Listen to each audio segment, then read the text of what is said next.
তোমাকে চাই। আপনার সাথে হাত মেলানোর পর আমার সালমান ভাইয়ের কথা মনে হয়ে গেল, সে কি সালমান শাহর খুনি? আমার মতন একজন ভালো বন্ধু সারা জীবনেও পাবে কিনা। সালমান হচ্ছে আমার ওরকম একটা বন্ধু।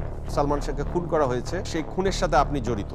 ঢাকাই সিনেমার অমর নায়ক সালমান শাহর মৃত্যু রহস্য ফের নতুন করে আলোচনায়।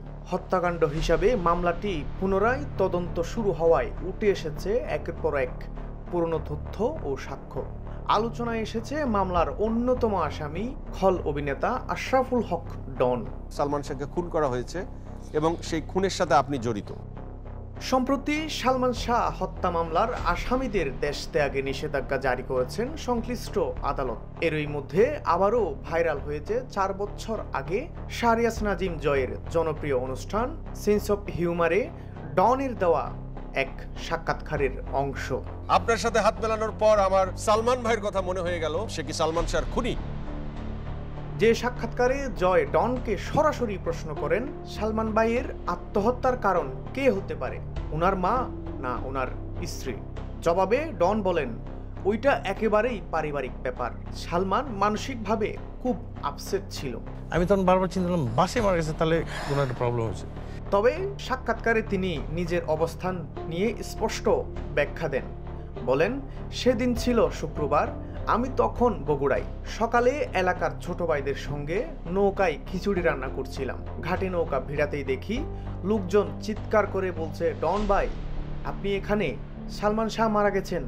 আমি তখন বিশ্বাস করতে পারিনি, ভেবেছিলাম হয়তো গাড়ি অ্যাক্সিডেন্ট করেছে, কারণ সালমান খুব ভালো ড্রাইভার ছিল, একদম এক্সপার্ট। অ্যাটেম্পটা তো 2-3 বার নিয়েছিল সালমান। ডন আরও যোগ করেন, সন্ধ্যায় টেলিভিশনের খবর দেখে জানতে পারি সালমান বাসায় মারা গেছে। তখনই মনে হয় নিশ্চয়ই কোনো সমস্যা হয়েছে, কারণ ওর মৃত্যুটা স্বাভাবিক মনে হয়নি। সালমান এর আগেও কয়েকবার সুইসাইড করতে গিয়েছিল, এটা ভাবিও জানে, স্বামীর ভাবিও জানে, ওর আম্মাও জানে। উল্লেখ্য 1996 সালে 6 ডিসেম্বর রহস্যজনকভাবে মারা যান ঢাকাই সিনেমার কিংবদন্তি নায়ক সালমান শাহ। সেই হত্যা মামলার প্রধান আসামি তার স্ত্রী সামিরা হক। এছাড়া আসামির তালিকায় রয়েছেন আজিজ মোহাম্মদ ভাই, লতিফা হক লুসি, ডেভিড, জাভেদ, ফারুক, রবি, আব্দুস সাত্তার, সাজু, রিজভী আহমেদ ফরহাদ এবং আশরাফুল হক ডন। ডনের বক্তব্য এখন আবারও ভাইরাল সোশ্যাল মিডিয়ায়। সালমানের মৃত্যু ঘিরে নতুন করে প্রশ্ন উঠেছে, সত্যিই কি আত্মহত্যা নাকি পরিকল্পিত হত্যা?